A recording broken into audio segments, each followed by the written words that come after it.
So we are the Austin chapter of the National Black MBA Association, and we want to welcome you. You are our colleagues, our friends, our business partners. We want to welcome you to the Leadership Empowerment Institute. Before we begin, I wanted to give you a few notes, because I see some unfamiliar faces and I see some familiar faces as well. Just a few notes about our organization. Our mission is to lead in the educational opportunities and economic growth of the African American business professional population in the Austin, Central Texas area. Our mission, our membership is comprised of business professionals, business students, and entrepreneurs. To give you an idea at a glance of what our organization does, we partner with corporate employers who are looking to recruit minority professionals. We host executive speaker series and host development seminars. And we also have a pipeline of educational programs, starting with 3 mentorship programs. Our first program is Leaders of Tomorrow, which is a high school mentorship program. Rising Stars, which is a collegiate program where we're targeting the non-traditional college students to bring them back into the educational pipeline. And our newest program is called ACE for Young Professionals, where young professionals in Austin between the ages of 24 and 34 are participating as well. We host quarterly general body meetings. We host an annual casino night gala fundraiser that will be held in November. And what most of you are most familiar with is our national conference. The 34th National Black MBA Association Conference will be held starting September the 24th in Indianapolis, Indiana, and that's certainly a treat if you have not participated in a national conference prior to now. I want to allow me to introduce you to the executive board of the Austin chapter, and some of them may be in the room if you wouldn't mind just standing so we can acknowledge you. We'll start with John Andy, who's VP of Finance.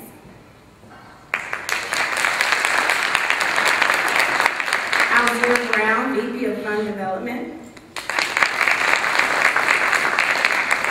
Cassandra Taylor, VP of Education. William Hooker, VP of Membership. Jacqueline Satterwhite, VP of Administration, also the current chapter president for San Antonio. Mary Ellen Nataki, our VP of Communications. And last but not least, Gregory Gibson, our VP of Strategic Initiatives. Gregory's team has had the honor of planning this wonderful day conference, and I'm sure they are excited to see their hard work put into play. So very quickly, I wanted to say that the purpose of the Leadership Empowerment Institute is to simply provide a local professional resource for the Austin community. We have a mini job fair, postgraduate education fair. We have sessions today that will include things like personal branding, negotiating your salary, to name a few. We also have an area carved out for you to take a professional profile picture that you can put on LinkedIn, for example. And then you're in for a treat for our keynote luncheon with Keith Weiss. Most importantly, we want to challenge each of you to maximize this opportunity to network with the colleagues around you. As professionals, we must place emphasis on building those key relationships. And as you will see throughout the day, I want to say that there is power and presence, and together we can all share the vision of leadership and spread that vision of leadership throughout the organizations that we work with and volunteer with. So with that said, again, thank you, and welcome to the Leadership Empowerment Institute.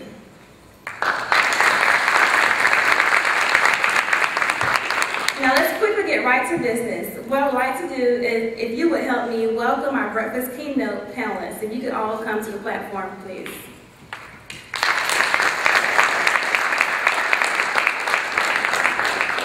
Now, this will be a very interactive session. Feel free to take notes and ask questions. There are microphones in the audience to your left and to your right. And at any moment, just step towards the mic and we will acknowledge you for your question.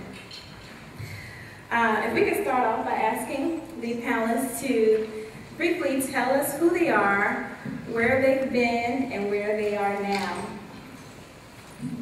Good morning, everyone. Thanks for waking up and fighting traffic and spending Friday morning breakfast with us. I'm impressed. I'm impressed. My name is Marilyn Johnson. I'm impressed because I'm retired. I haven't gotten up. This is the first morning since I retired, March 31st, 2012, that I had to get up at 5 o'clock, get dressed, put on my war paint, drive through Austin traffic, and come to work. Wow. But you are certainly worth it. I'm here as a supporter, a sponsor, and I serve on the Executive Advisory Board to the Austin chapter, National Black MBA. I'm also a life member of the National Black MBA Association, and I'm a former vice president with IBM Corporation, one of the key employers here in the Austin area. I transferred here in 2001, and I stayed. I love Austin. What I'm doing now, in addition to being retired, is public speaking. My business card says, empowering women in business around the globe. One of the best jobs that I had at IBM was the last one. I spent the last 8 years in market development, and my responsibilities were to take IBM's brand, our solution offerings, our financing advantages, to clients that possibly didn't think we were talking to them or focused on their business opportunity. So I targeted businesses owned in these United States by Asians, Blacks, Hispanics, Native Americans, and women. After 1 year in the job, I realized women were the common denominator and the fastest growing customer set in the world. So I convinced the powers that be at IBM that it was a global vice president's job. And I expanded my mission around the world strategically. After hitting over $1 billion in trackable sales revenue, I decided to leave while the getting was good. And I turned the job over to one of my directors on the team, another black female. I'm very proud of that fact, and they continue to drive revenue for IBM. And I do appreciate Elizabeth and Gregory and the rest of the leadership team for making me feel not so retired today. Thank you very much. I look forward to your questions.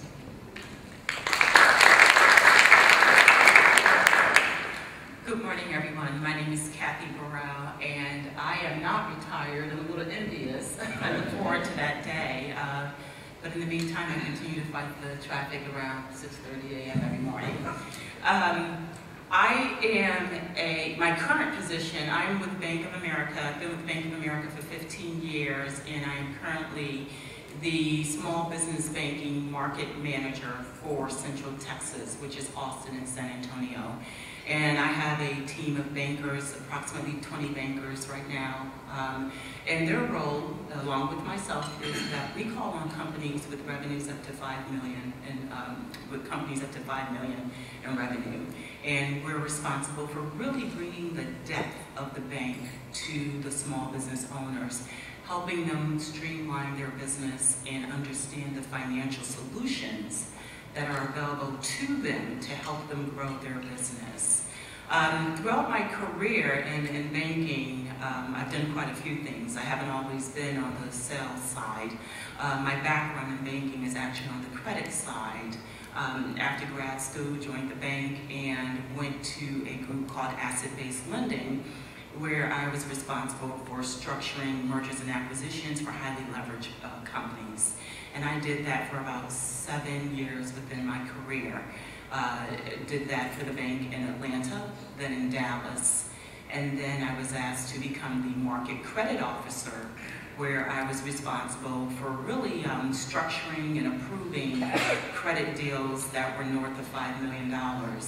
And then was asked back in 2010 to take on this position that I currently have now as the market manager.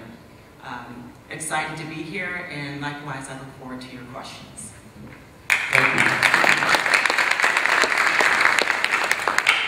Well, I'm dead last over here, but I'm more closely aligned with Marilyn. I'm retired too. I did it nearly 2 years ago. I'm still trying to find a balance between the work life that I had And the last thing I want to hear is my wife telling me, you got to find something to do. So I do appreciate the opportunity to be here today. And when Dolores Lindsay Jones invited me at our church we go to, the Mount Zion Baptist Church here, that I've been a member for since 1959, that she thought this would be a great idea for me to come. Most recently, I have worked in the energy industry for over 40 years, mostly on the electric utility side, natural gas, and some with the water side of the business. My last assignment, I was CEO and general manager for CPS Energy in San Antonio.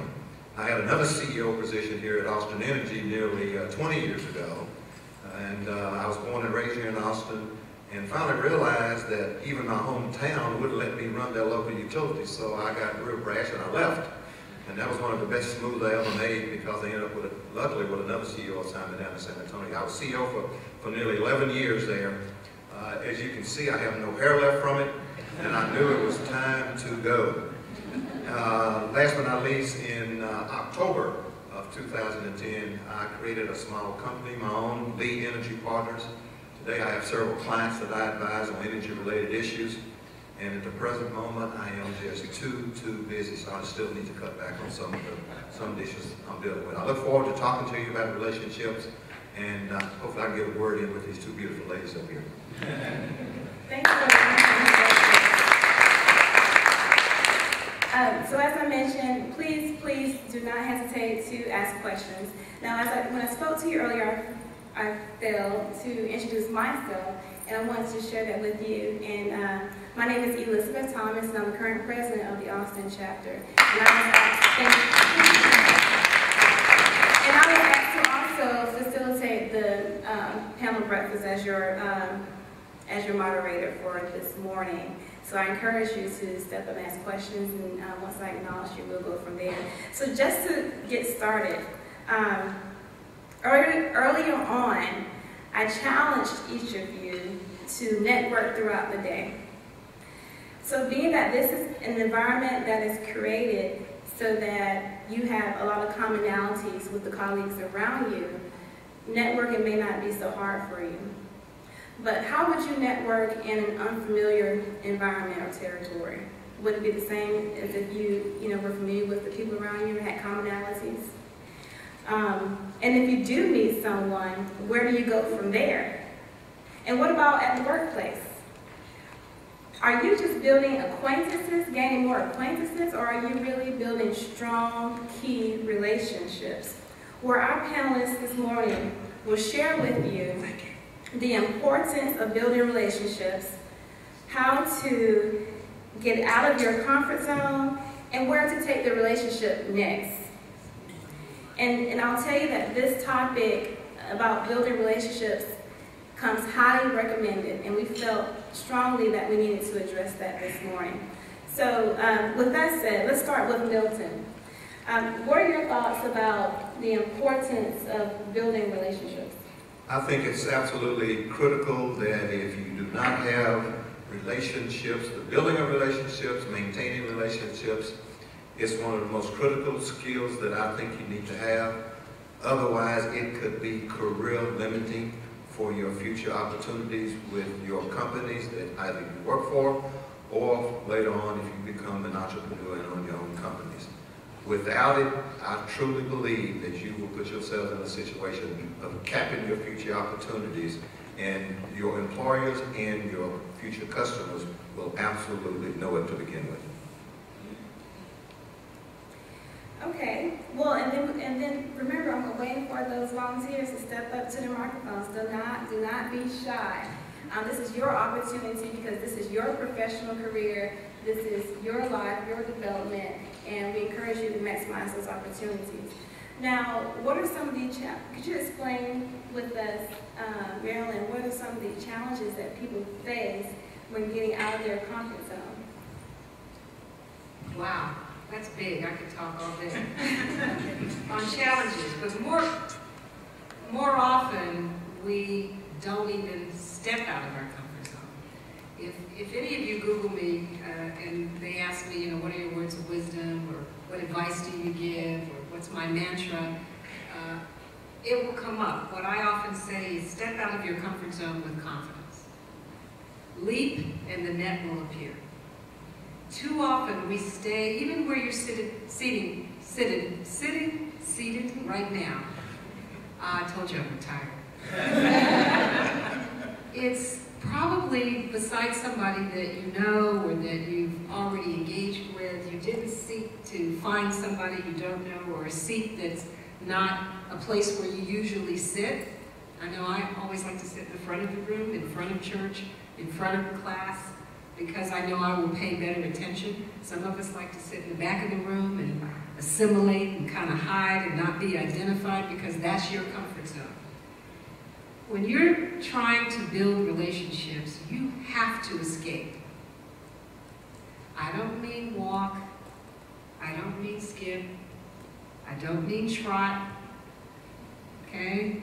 I don't mean crawl. I don't mean salsa. I mean leap out of your comfort zone. Do something very differently. Because whatever you're doing got you to where you are today. If you're going to propel yourself forward, you have got to step out quickly, rashly, and say, you know, I'm going to meet at least 6 people, exchange business cards, and extend my network. And we're going to talk more about how do you leap, how do you advance and change and be a little uncomfortable, upset your own homeostasis, so that you're stretching and pushing yourself and testing your ability to be interested versus being interesting with other people. Okay, very insightful. So let's think about different walks of life and different parts of your professional career. I mean, you have, there's some young professionals in the room who may have just graduated with a graduate degree and are entering the workforce for the first or second time. And then you also have seasoned professionals in the room who may have traveled around looking for that right fit for them, and are probably now just settling in or are still uneasy with where they are with their professional career. What type of advice do any of you have in regards to the importance of where that person sits today and moving forward? I would encourage each individual to take a step back and say, okay, where am I? And where do I want to be? And as you identify where you are within your career and where you want to get to, ask yourself, how am I going to get there? And as Marilyn indicated, you know, step outside of your comfort zone. Pick up the phone and reach out to folks that are in the area that you aspire to be in. Introduce yourself. Invite them out for a cup of coffee. And be upfront with them. Tell them who you are, and tell them that they're in the area that you're interested in, or that you have observed them and you feel like they have a lot to offer, and you want to know if you could take 15 minutes of their time to just pick their brain. And people are very receptive to that. People like to talk about themselves.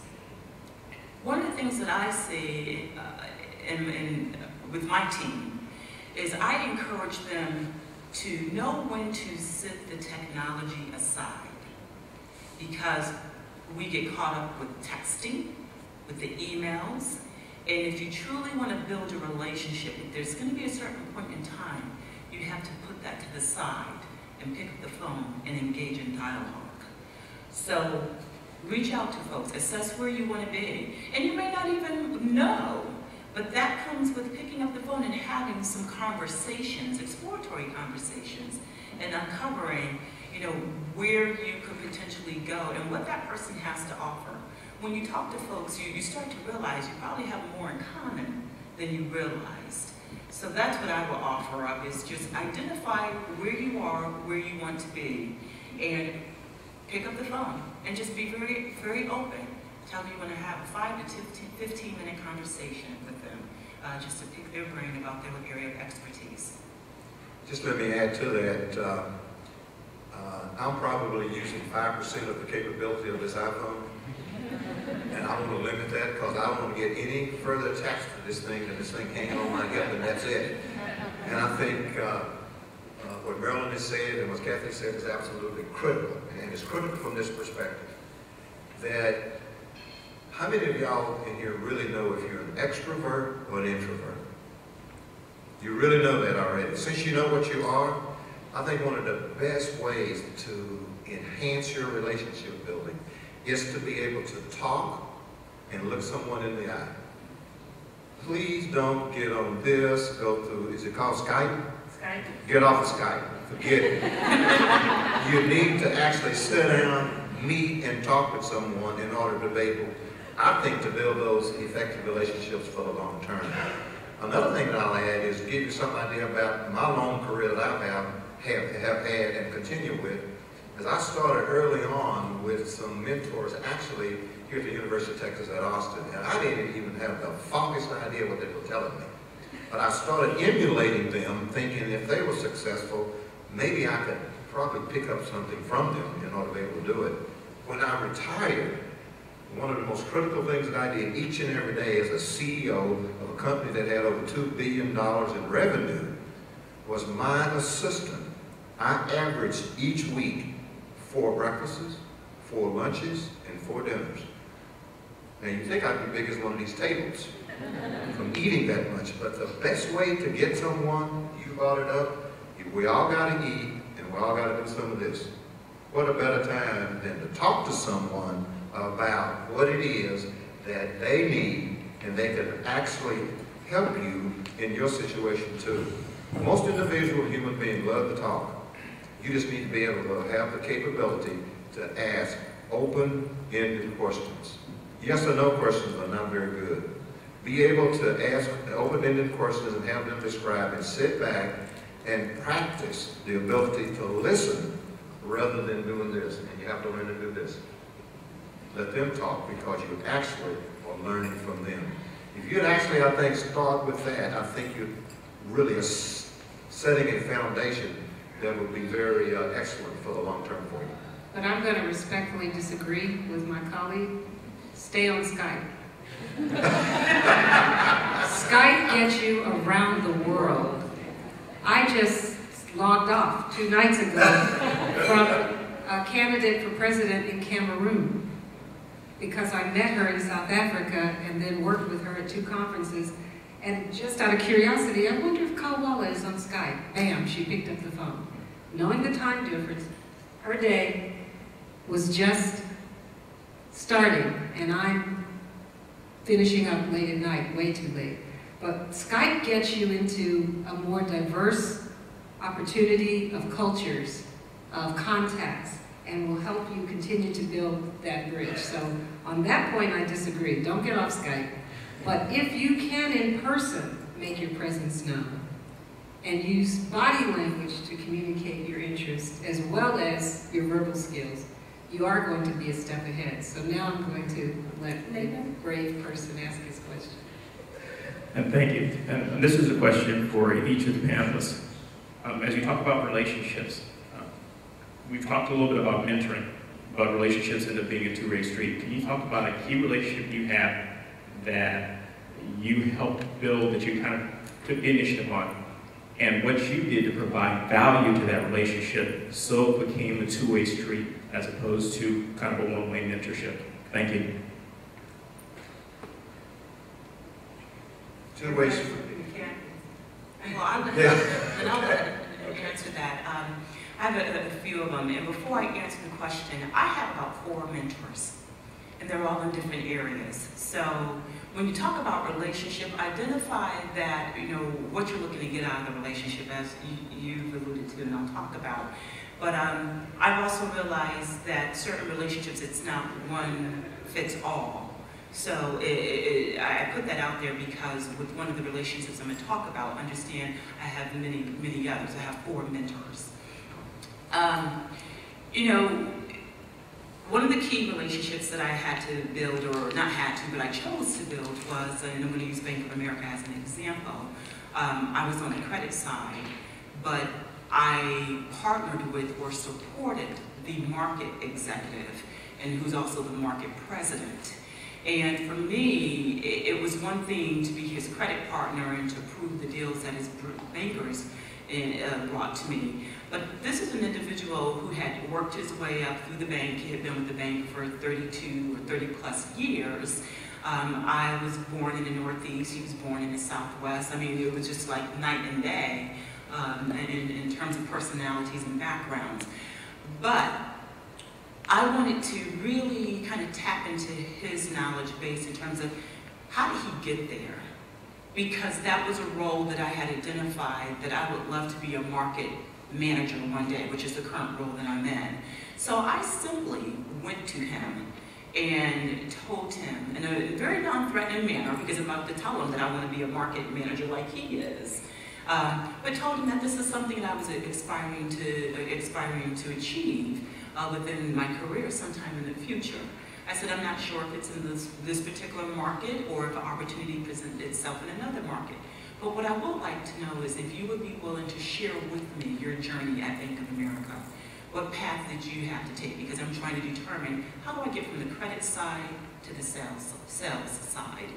And what I asked him, I said, I would like to take you out to lunch. And we did. We went out to lunch. I wanted to go somewhere where it was neutral territory. I didn't want to be in his office, didn't want him necessarily in my office. And I had my prescribed list of questions that I had for him. But likewise, it was just something where the relationship evolved.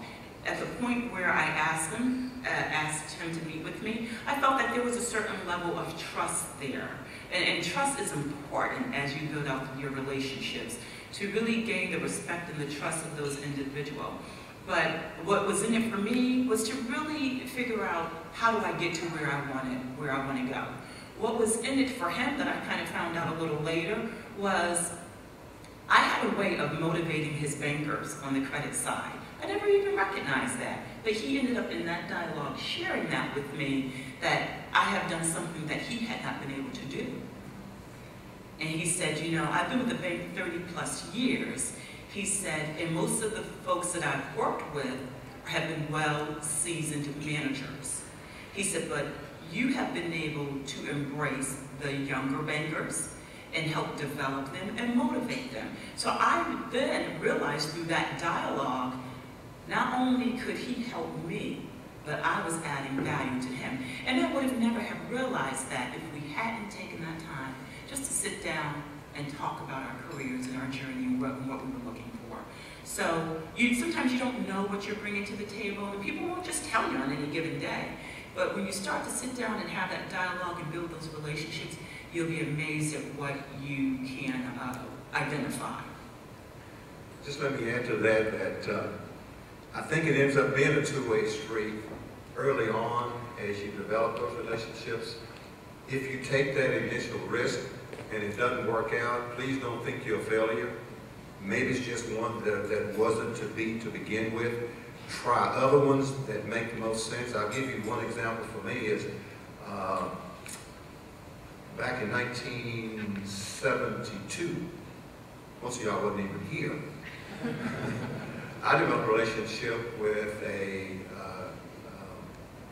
big executive at General Electric Company in Schenectady, New York.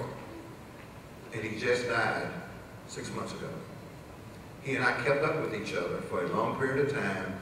And we didn't talk but probably 2 or 3 times a year via Skype on the telephone. Skype didn't exist back then, though. And if I would have had Skype since it would have been an existing relationship, I probably would have used it. But Jack was one of those special people in my life. And when I first met him, this is a guy who was a rear admiral. I didn't have to salute him, but he actually, but I had to approach him first, showing a desire that I wanted him to be one of my coaches. And he actually coached me for the last 35 to 40 years of my career.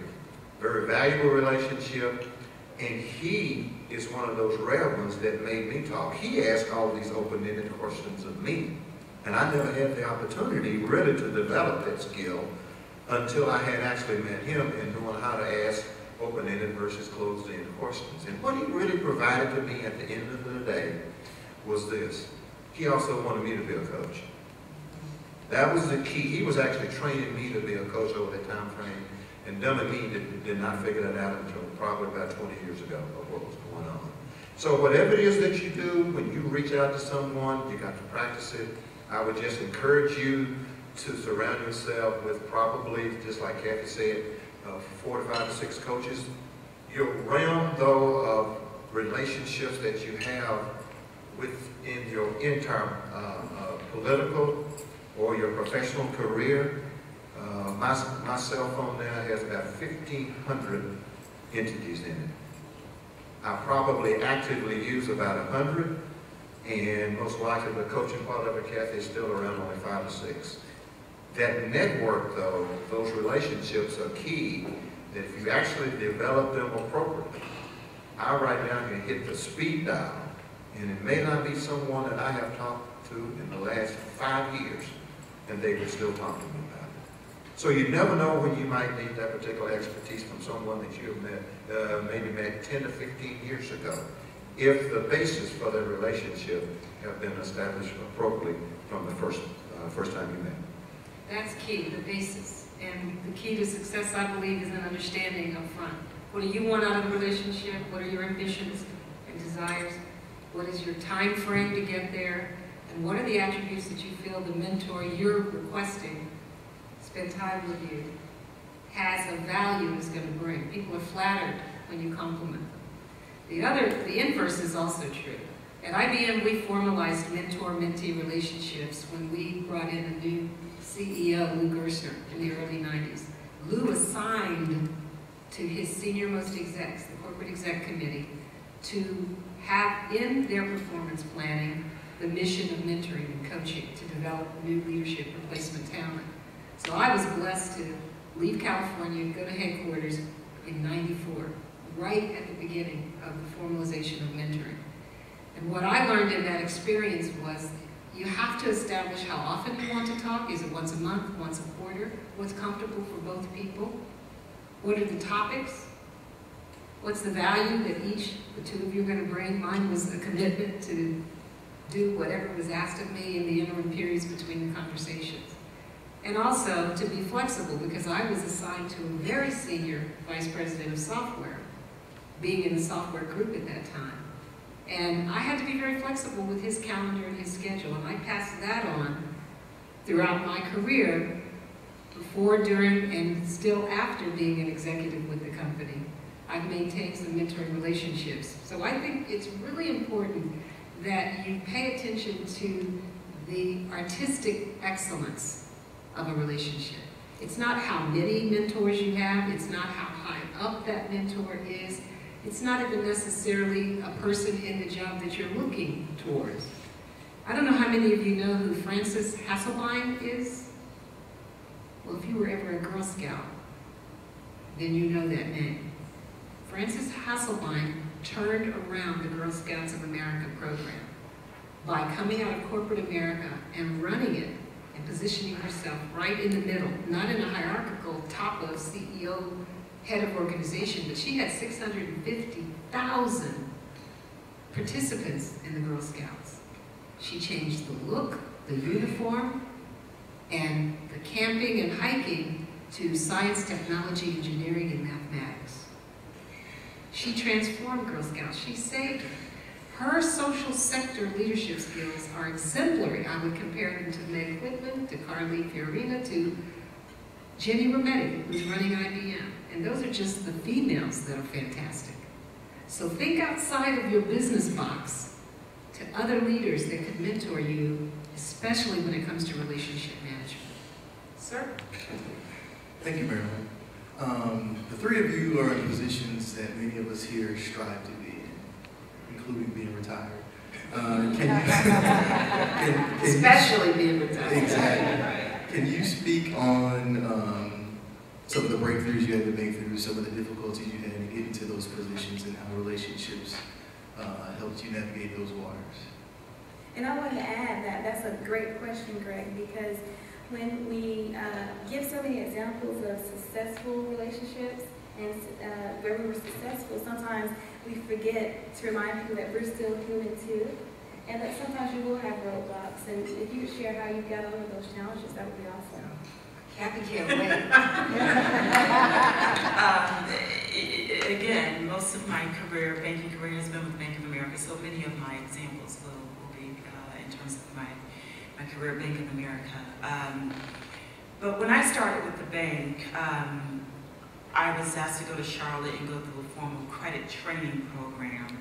And back then, and not that it was so long ago, but back then, 1994, my employment was contingent upon passing an exam after the credit training.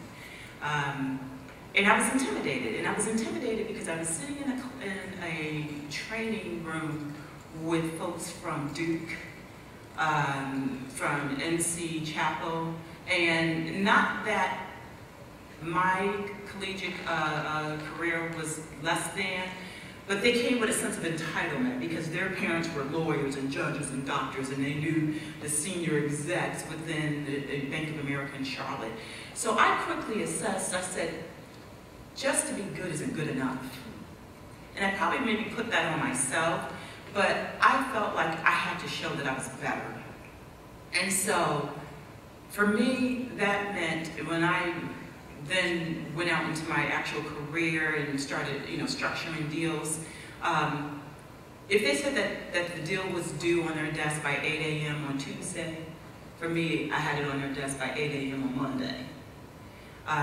If I had an assignment, I felt I had to take an extra step and go a little further with that. Because my thought was, when it's time for me to make my ask, whatever that ask may be, I didn't want any roadblocks. So for me, that was kind of thinking ahead. How do I knock down any roadblocks before they even get there? How do I say, not only did I do this, I did this better than, the team as a whole. So I was proactive, and I wanted to share that with you because one thing I will say is you will encounter roadblocks, but I have always taken a step back and I've tried to be strategic. What is it that I'm trying to accomplish? What's going to get me there? And how do I prepare myself to go over and beyond so any potential roadblock, I've already kind of headed that roadblock before it even comes to me. And I have had some situations where, I've talked to certain leaders about here's what my aspirations are, here's where I want to get exposure to next in the bank. And they have come back and said, well, have you done this? Have you done that? And, for me, I've been able to say, yes, I have. And not only did I take this step, I took an extra step. So the roadblocks will be there. My challenge to you is think about what those potential roadblocks could be ahead of time and knock them down before they even become one. So almost stay one step ahead. When you come to those roadblocks and they're there and you realize that, hey, this is one that is there, and I've had that situation as well, I have simply said, then if I'm not ready for this next move, for this position now, what do I need to do so that you can be my advocate? Because we all know in corporate America, if certain people don't support you, you may not get to that next level. So when I've encountered that situation, I simply said, okay, I respect that I'm not prepared today. What is it that I need to do? And I put together an action plan. And I didn't allow or wait for anyone to tell me to put together an action plan. As they gave me feedback, I would say, well, I would like to do this. I want to put together an action plan and sit down with you either monthly or quarterly to review the progress that I have made. So be proactive and take, my last thing is, when you feel that it's a roadblock, take criticism as a critique to really help you. I think many times when we get feedback and it's not the feedback we want to hear, if you're not careful, it can shut you down or discourage you. Understand the root word of criticism, critique, and use that to prepare yourself to get to where you want to be. I would suggest this. make sure that the conversation that you're having when you have a seat at the table is not about what I term the price of admission to be at the table. In other words, you already have a big part of the price of admission already done. If you're a member of the MBA, that means you already have your educational background completed. You may want to go ahead and get a higher graduate degree. All of the certificates, all of the other training that you get is building on that foundation. Those should be off the table when you're having these discussions and building your relationships over time, because otherwise they become the topic, not about how it is you need to build your relationships in order to move forward. So don't let your career be limited by talking about things that you should have already accomplished. Not let it be, well, I don't have my MBA. I have not gone and had training at the particular company you're working for in the last 5 years. I do not participate in training within the company itself. I do not go outside the company to do community service. Whatever that resume needs to be, or your personal portfolio needs to be, so that you can push it aside. You're already in the door. You need to talk about these other things that's going to take you to the next level. Otherwise, you get stuck on the things that need to be a part of your personal portfolio, and you end up being in the rut for a long time. So work on that now while you're still young. Then you get an opportunity 5 to 10 years down the line to put yourself in a position to truly be at the table through the development of relationships as you move forward in your opportunities that's going to be in front of you. Oh man, I can't echo what they both said enough. And what we're saying is have anticipatory skills. You don't know what roadblock is going to get in front of you. Many of you have probably read, or let me ask, how many of you have read Jim Collins' Good to Great? Okay, you know about getting the right people on the bus. You know about the hedgehog theory, okay? And you know then, if you don't, get the book, just skim it, get the crude notes, but it's excellent because most business leaders have read that book. Good to Great, Jim Collins. But if you haven't read Built to Last, his other book, that's excellent. But his next one is what we're talking about, Great by Choice. That's his latest book, Great by Choice. And in Great by Choice, he talks about anticipatory skills, but moreover, take what we've built on to make you great and how do you excel from there? Because great is only as good as your last contribution. Now let me tell you a quick story to answer directly the question. Challenges. At IBM there was a process called executive resources. Executive resources is an early identification of future executives in the company.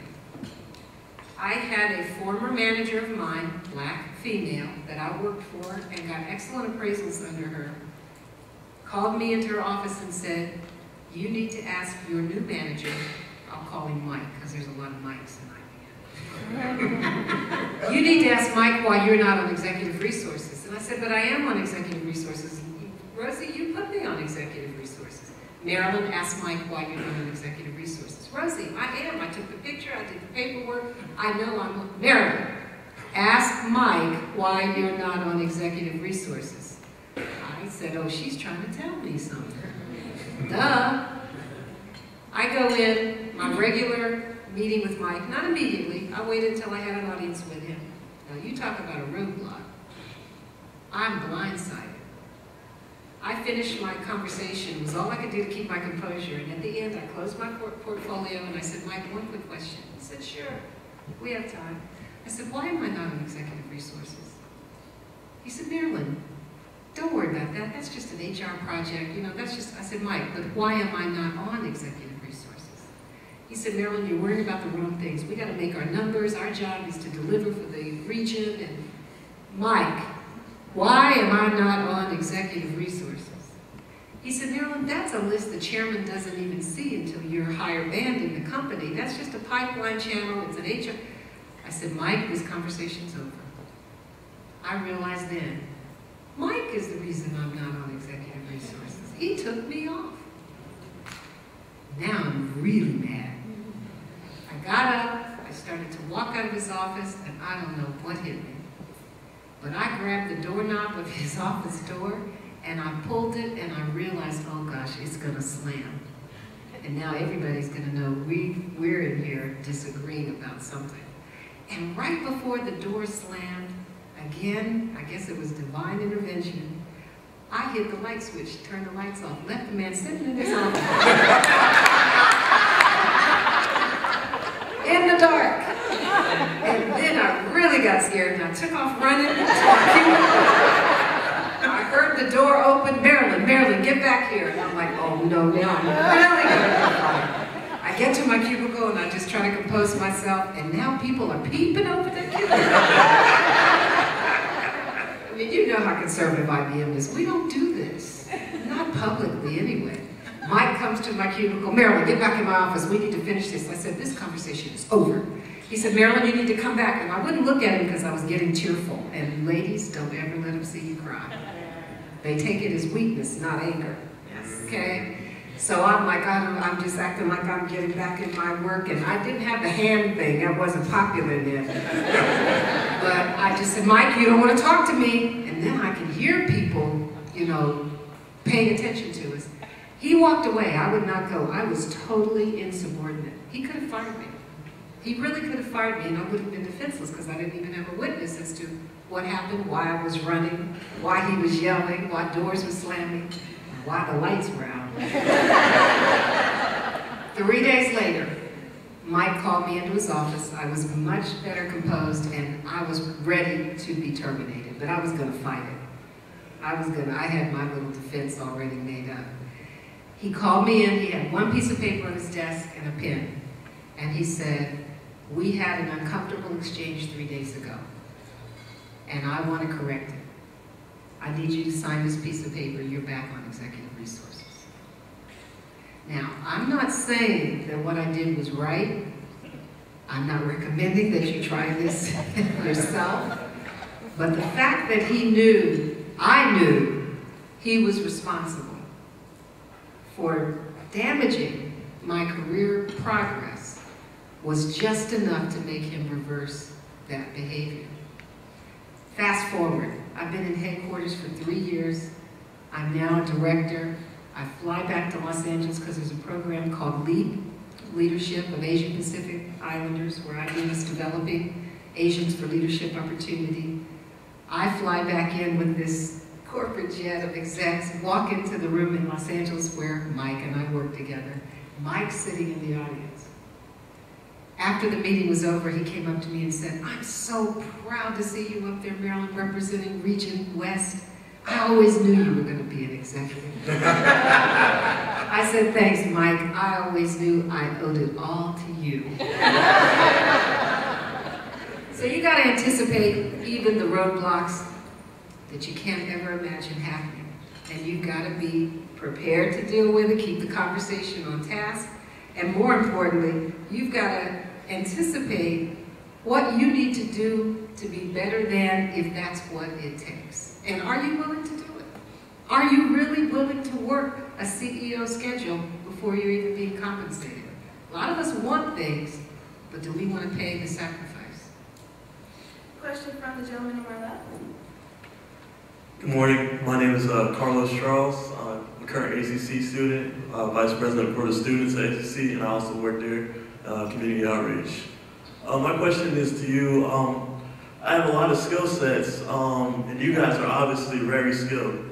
How do you guys keep that from falling from in demand? You know, instead of being like a, I guess like a status quo, like that's what's expected from you. How do you keep that demand up for them wanting you to do more? For me, I focus on several things, and I use, at times, a lot of community involvement to help me with my skill set.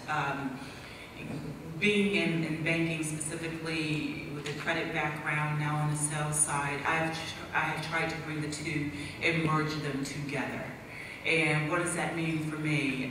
Being out in the marketplace and doing some volunteer work, helping small business owners with their business plans, conducting some leadership classes in terms of how do you obtain financing, be it, traditional financing or private equity or mezzanine debt, things of that nature. So I have found a balance to take what I do professionally or incorporate it into the community to keep that skill set, but more importantly than just the skill set, the exposure, and to really add the value where I've identified that there's maybe a shortfall in terms of helping small business owners. So it is really taking what I like from a career standpoint and then integrating it into what my passion is in terms of community service. So that's what I have done. I have done similar to what Kathy just talked about. Did a lot of work, continue to do a lot of work on the community service side. A lot of those is where I write those checks. That's just part of the business, and don't be afraid to do that. It's not the amount of your check, it's the point that you get it, is the true side of it. I've always been involved in education-related concerns, issues. GE taught me that very early on in my career. I even went on trips with GE to recruit new engineers. I also was on the Region 5 National Society of Black Engineers Advisory Board for about 25 years. I was one of the few CEOs that would actually go recruit at the National Society of Black Engineers annual meetings each year. None of the CEOs would show up. I'd be down in the middle of it with my coat off, shirt on, talking to students about what was going on, trying to really keep up with the bright young minds that's coming up for the future, and I'll be able to do it. I think that was a little unique, but it was something that I wanted to do because I was trying to keep up with what was going on, and what I never understood at home was with my 3 kids. It gave me an opportunity to see what that particular generation was doing.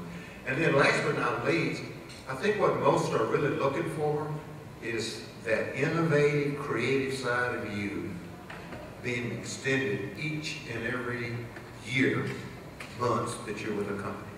Or with where you own your own company, that's what your customers would want to see also. Are you continually improving your creativity and your innovation? And that's one of the key things. Don't ever just sit and think for a moment that you're twiddling your thumbs. The competition that you're going to see is totally different from what I saw when I was coming up. When I was developing my career and my skills, today is worldwide. Marilyn made an extra point earlier. Skype could be helpful with that one. I got to give her that one. That's going to be very helpful for you. So I would challenge you today that do not think about the lower 48. Think about worldwide opportunities for yourself. How it is you could get better and be creative and innovative in looking worldwide. And right here at the Macomb School, I have a good friend who's a professor, John Doggett.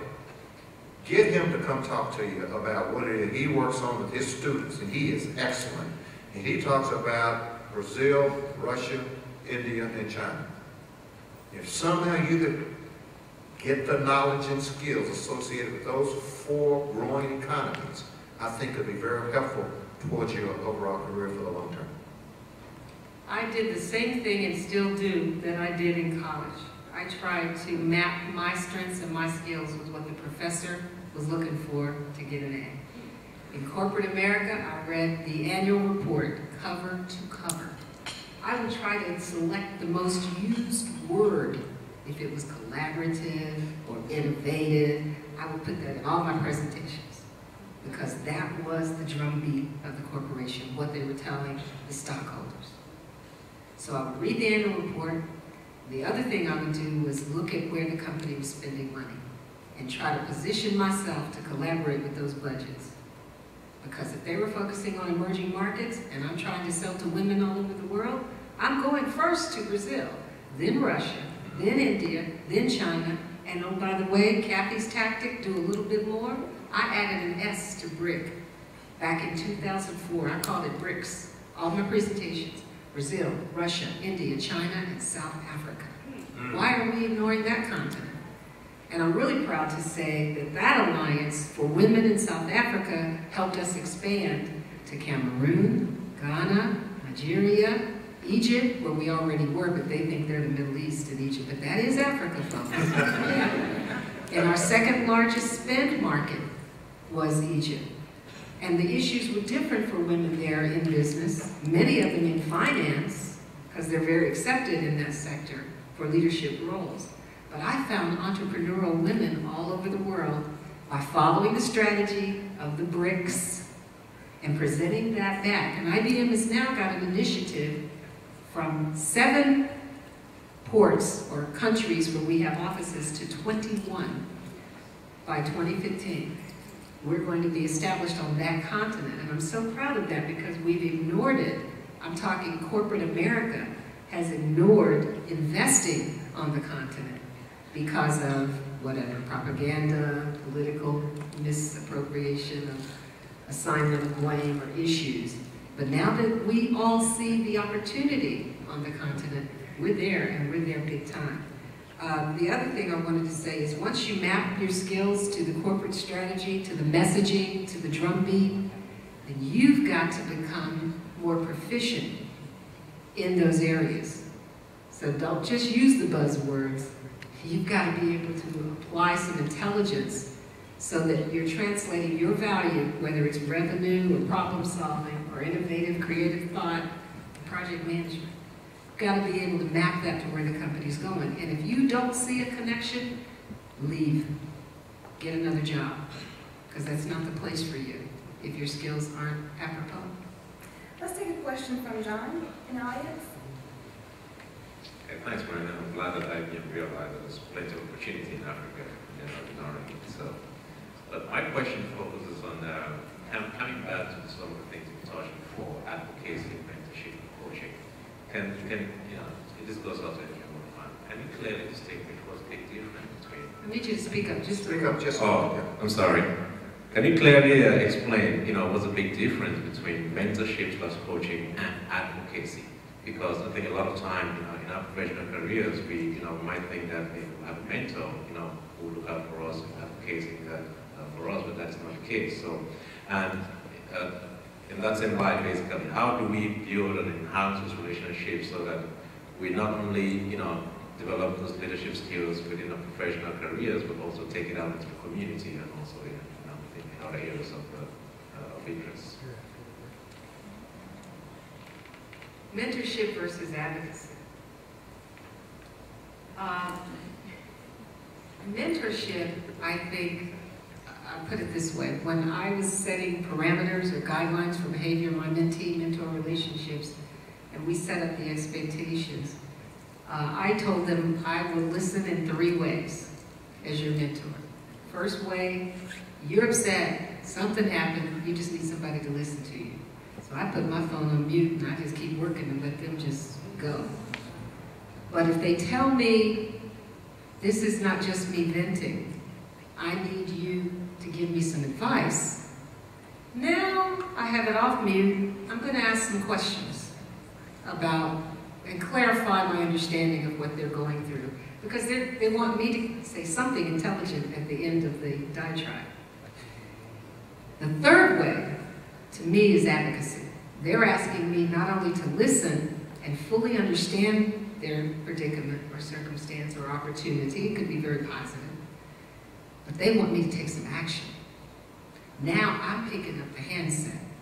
I'm taking notes. I've got facts. I'm going to qualify, get a time frame, get names of people, because I'm going to work on their behalf. I usually don't go that far in mentor-mentee relationships, but there's sometimes when you have to either become an advocate or a sponsor. Many people try to get mentors that will hire them one day. That's not what it's all about, okay? It's about somebody that will tell you 2 things. What is said about you when you're not in the room, and what they say about you when you're not in the room. They are very frank and very honest. And Kathy's advice is to take those criticisms as critiques, as positive input.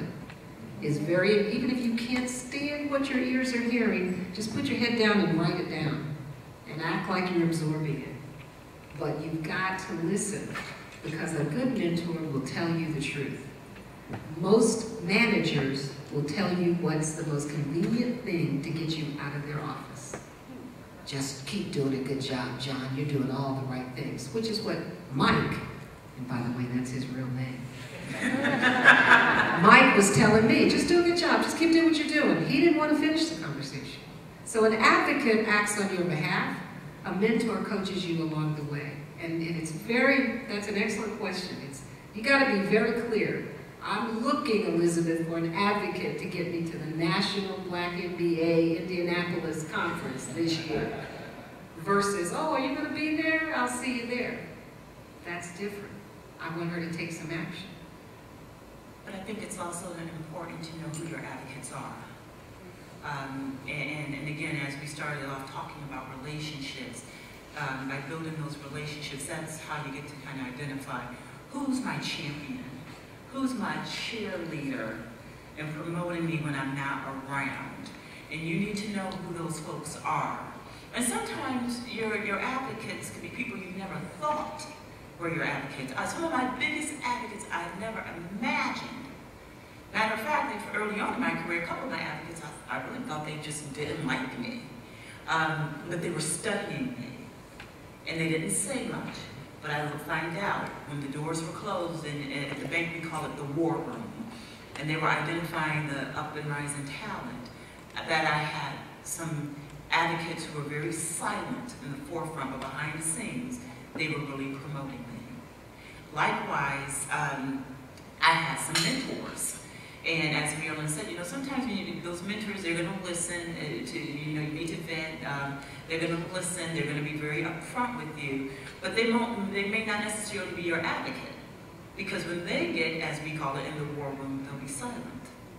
They won't speak against you, but they've already told you what you need to work on. And they'll just be silent. So you really have to know who is playing what role and be clear about it, when you reach out to them. I wasn't going to say this, but I'm going to say it anyway. For all the young black men in the audience, make sure you have a woman as part of your mentors. As you can see here with Kathy, with Marilyn and Elizabeth, their skills they have, we boys don't have. And they can bring another side of the story to the table that you may not even identify with or even understand. So that's number one. I tend to